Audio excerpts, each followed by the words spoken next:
अब जो बात करेंगे कि जो हमने परचेज किए हैं हमारे स्टॉक्स, अगर हम स्टॉक ग्रुप में जाएं या स्टॉक समरी चेक करें तो एंटर। देखिए मैं थोड़ा स्टॉक समरी चेक कर लेता हूं कि कौन कौन सी चीजें मेरे पास हैं। तो यहाँ पर मैंने सीपीयू बना रखा है, कीबोर्ड है, मॉनिटर है, माउस है। ये कुछ चीजें मैंने बना रखी हैं। अब इनको मुझे सेल करना है, और सेल किस टाइप से करना है, according to the customer sell करना है। तो यहाँ पर मुझे कस्टमर को थोड़ा सा डिफाइन करना पड़ेगा, उसके बारे में थोड़ी सी चीजें बनानी पड़ेंगी। तो चलिए देखते हैं किस तरीके से मैं सेल का प्रोसेस यूज करता हूं। सबसे पहले मैं F11 प्रेस करूंगा। तो F11 आपको पता ही है, राइट हैंड पे दिख सकता है, या F11 प्रेस कर लें। इन्वेंट्री फीचर्स पर एंटर करें और आपने use multiple price label, I repeat, use multiple price label को यस करना है। आपने यस किया, ठीक है। एक तो आप बना लीजिए कि कैश में जो डील हो रही है उसकी लिस्ट बना लीजिए। दूसरा बनाइए आप जो ऑन क्रेडिट ले रहे हैं आपसे, ऑन क्रेडिट, ठीक है। दो चीजें बना ली मैंने, एक कैश बना ली और एक ऑन क्रेडिट। प्राइस लिस्ट के अंदर ही बना रहा हूं, जहां पर मैं चाहूं तो होलसेलर, रिटेलर, कस्टमर कुछ भी बना सकता हूं। बट अभी मैं क्या कर रहा हूं, कैश और ऑन क्रेडिट दो प्राइस लिस्ट तैयार कर रहा हूं। एंटर किया मैंने, और एंटर करते हुए मैं सेव कर देता हूं उस विंडो को, एस्केप। अब मैं अगेन इन्वेंट्री इन्फो पर आ रहा हूं, क्योंकि मेरे पास स्टॉक्स हैं, और प्राइस लिस्ट तैयार करता हूं। एंटर, ऑल आइटम्स जो भी है मेरे पास, पहले कैश की करता हूं। तो कैश में मैं कह रहा हूं सीपीयू। सीपीयू का अगर आप देखें कि जो सीपीयू का प्राइस है वो आपको राइट हैंड पे दिख जाएगा बड़ी आसानी से। तो चलिए 2000 रुपए प्राइस रखा है, तो कैश वालों के लिए हम बोलते हैं कि भाई हम 4000 का प्राइस रखते हैं आपके लिए, अगर आप एक क्वांटिटी लेते हो। अगर आप एक यूनिट ले रहे हो, हम 4000 का रेट रखेंगे आपके लिए, कोई डिस्काउंट नहीं देंगे।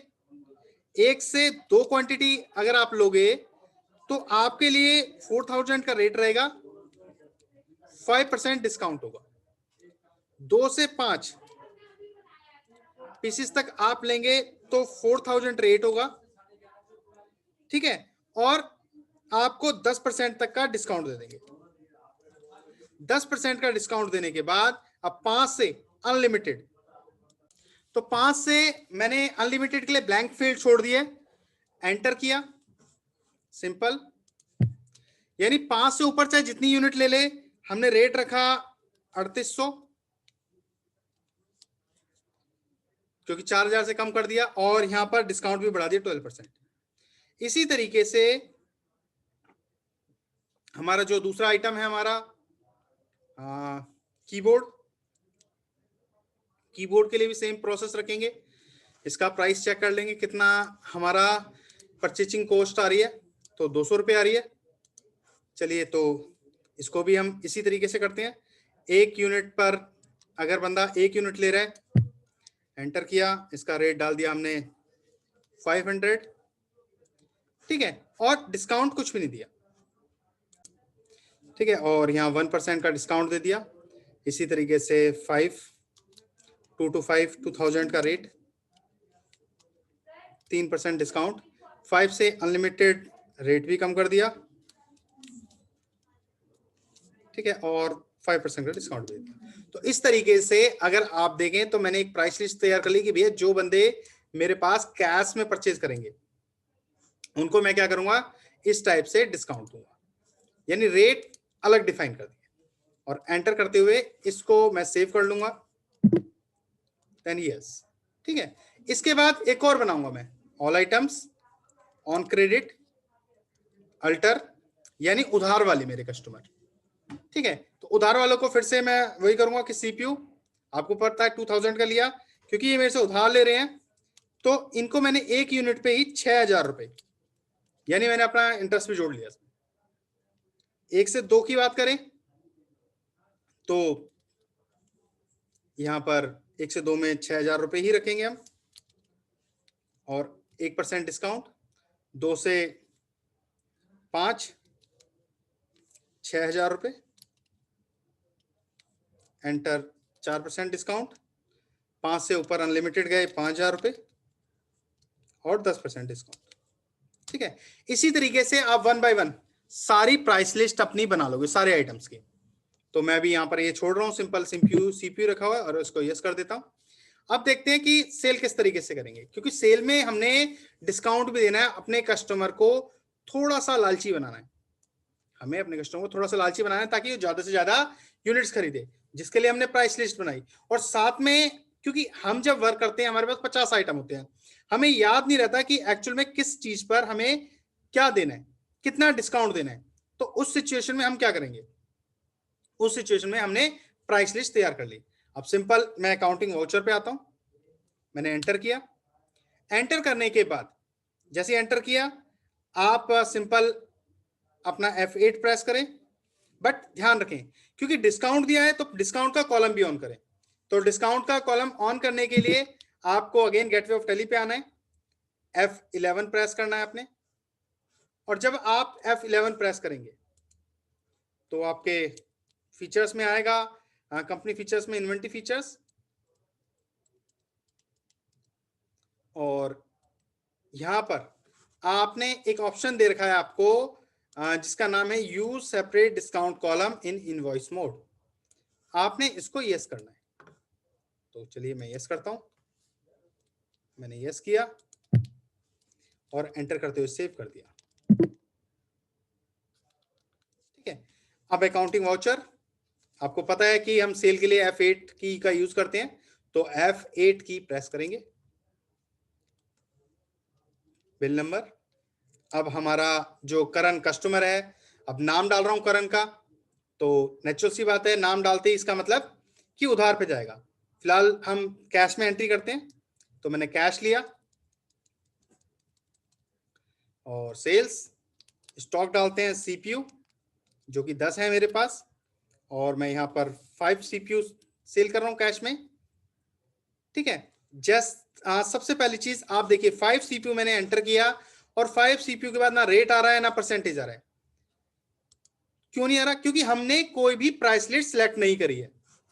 अगर आप देखें तो यहां पर जो राइट हैंड पर आपका आ रहा है प्राइस लिस्ट के लिए एक ऑप्शन है कि भाई आपका ये कस्टमर किस टाइप का है, आपने वो सिलेक्ट करना है। तो अगेन बैक जाएं,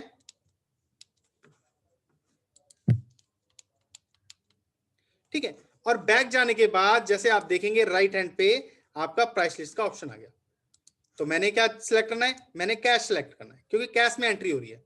तो मैंने कैश को सिलेक्ट किया, सेल्स, एंटर, और एंटर करने के बाद सीपीयू को एंटर किया। देखिए 5 पीसेस डालते ही मेरे पास ऑलरेडी अपने आप उसका अमाउंट भी आ गया कि कैश में मैं क्या अमाउंट दूंगा, और डिस्काउंट भी आ गया, दोनों चीज मेरे पास आ गई। तो आप सिंपल तरीके से एंटर करके दूसरा स्टॉक ले सकते हैं। जैसे आपने कीबोर्ड ले लिया, कीबोर्ड 5 ले लिया आपने, एंटर, देखिए रेट अपने आप आ गया, परसेंटेज जो डिस्काउंट किया वो अपने आप आ गया। एंटर करते हुए सेव कर दीजिए। ये तो रहा आपका कैश में, क्योंकि कैश मैंने ऊपर लिखा था। वहीं बिल नंबर 2 लिया मैंने, यहां पर करंट डाला क्योंकि करंट मेरा ऑन क्रेडिट है, उधार पे परचेज करेगा। यहां पर मैंने ऑन क्रेडिट, राइट हैंड पे आपका ऑन क्रेडिट शो हो रहा है जो प्राइस लिस्ट मैंने बनाई है। चलिए, तो ऑन क्रेडिट को मैंने एंटर किया, सेल्स, स्टॉक ले लिया, अगेन सीपीयू, सीपीयू में ऑन क्रेडिट बेच रहा हूं 4। देखिए रेट भी अपने आप आ गया और डिस्काउंट भी अपने आप आ गया ऑन क्रेडिट होने पे। एंटर करते हुए इसको भी आप सेव कर दीजिए। तो ये था आपका सेल करने का प्रोसेस कि सेल आप किस तरीके से करेंगे। और अगर आप चेक करना चाहते हैं, पहले तो अपनी day to day transaction check करें, तो डिस्प्ले में जाएं, डे बुक में जाएं, और यहां पर आकर आप चेक कर सकते हैं अपनी डे टू डे ट्रांजेक्शन। दूसरी चीज, स्टॉक समरी की बात करें तो देखिए अभी स्टॉक समरी में सीपीयू 1 है मेरे पास बचा हुआ, कीबोर्ड 5 बचे हुए हैं, मॉनिटर और माउस भी बचे हुए हैं। नेक्स्ट आता है कि हमने सेल कितना किया है या परचेज कितना किया है, उसको चेक करने के लिए आप डिस्प्ले में जाएं, अकाउंट बुक में जाएं, लेजर पर जाएं, और लेजर पे जाने के बाद आप सेल लेजर को सिलेक्ट कर लें, क्योंकि हमने 2 किए थे ना, एक कैश किया था और दूसरा क्या किया था, ऑन क्रेडिट किया था। तो मैंने सिंपल अभी सेल्स को सिलेक्ट किया, एंटर किया। आप देख सकते हैं मेरी 2 सेल हुई हैं और दोनों सेलों का एक्सप्लेनेशन है कि कितनी कितनी अमाउंट की हुई है, साथ में कैश हुई है या ऑन क्रेडिट वो भी दे रखा है। नीचे की तरफ अगर आप चेक करें तो क्लोजिंग बैलेंस भी आ रहा है। तो ये सारी चीजें आप 1 बाय 1 चेक कर सकते हैं, देख सकते हैं एक एक पर्टिकुलर तरीके से। तो इस तरीके से आप देख सकते हैं कि आपने किस चीज को कैसे किया। अब बात आती है कि आपने ठीक है सेल कर दिया, करण को सेल किया, एक कैश था जो कैश आपके पास आ चुका है। अब आता है कि ठीक है अब जो सेल किया था करण को वो पैसा हमें रिसीव करना है। तो पैसा रिसीव करने के लिए आप अकाउंटिंग वाउचर पे आए, एंटर। हो सकता है उसने 2 तारीख को आपको आपका पैसा लौटा दिया हो, तो इसके लिए आपको F2 की प्रेस करनी होती है, जिससे कि आपकी डेट आप चेंज कर सकते हैं। तो चलिए मैं F2 की प्रेस कर रहा हूं।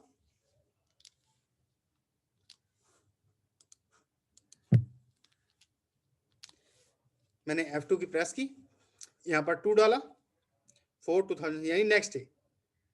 ठीक है, तो अभी हम क्या कर रहे हैं, रिसीव कर रहे हैं। तो रिसीव के लिए आपको पता है कि हम कौन सी की यूज करते हैं, F6 यूज करते हैं। जो भी हमारी पेमेंट रिसीव होती है वो F6 के द्वारा की जाती है। तो F6 करते हैं, प्रेस, और यहां पर सिंपल करण का नाम लेते हैं। डेबिट में आपने करण लिखा, और करण को जैसे आप लिख रहे हैं, लिखने के बाद देखिए इसकी अमाउंट आपके सामने प्रेजेंट हो रही है 2340। ठीक है, यानी 23,040 रुपीज। तो चलिए इस अमाउंट को हम डिलीट करते हैं, या डिलीट नहीं एंटर करते हैं, फिल करते हैं जो हमें रिसीव हुई है। तो मैं फिल कर रहा हूं 23040, एंटर किया। अगेंस्ट, अगेंस्ट आ चुका है कि आपने किस बिल के अगेंस्ट, तो अगेंस्ट दिखा रहा है आपको, एंटर। डेबिट, डेबिट अगर कैश है, अगर आपका कैश है तो आप कैश डालें, अगर आपको चेक प्रोवाइड किया गया है, ठीक है, तो आपने इस पोजीशन पर क्या लिखना है, बैंक, यानी आपका बैंक का लेजर बनेगा जो कि बैंक अकाउंट के अंडर आएगा। अगर ये क्रेडिट कार्ड से कर रहा है तो भी बैंक लिखेंगे हम, या किसी और तरीके से कर रहा है, ट्रांसफर कर रहा है फंड, तो भी बैंक लिखेंगे। तो फिलहाल मैं कैश में कर रहा हूं, मैंने कैश को सिलेक्ट किया, एंटर किया, और एंटर करते हुए इस विंडो को सेव कर दिया। तो ये था कंप्लीट हमारा सेल का प्रोसेस, कि परचेज मैंने कैसे किया और सेल किस तरीके से कर रहा हूं। ठीक है, तो यहां पर परचेज सेल बोथ आपके सामने आ चुके हैं।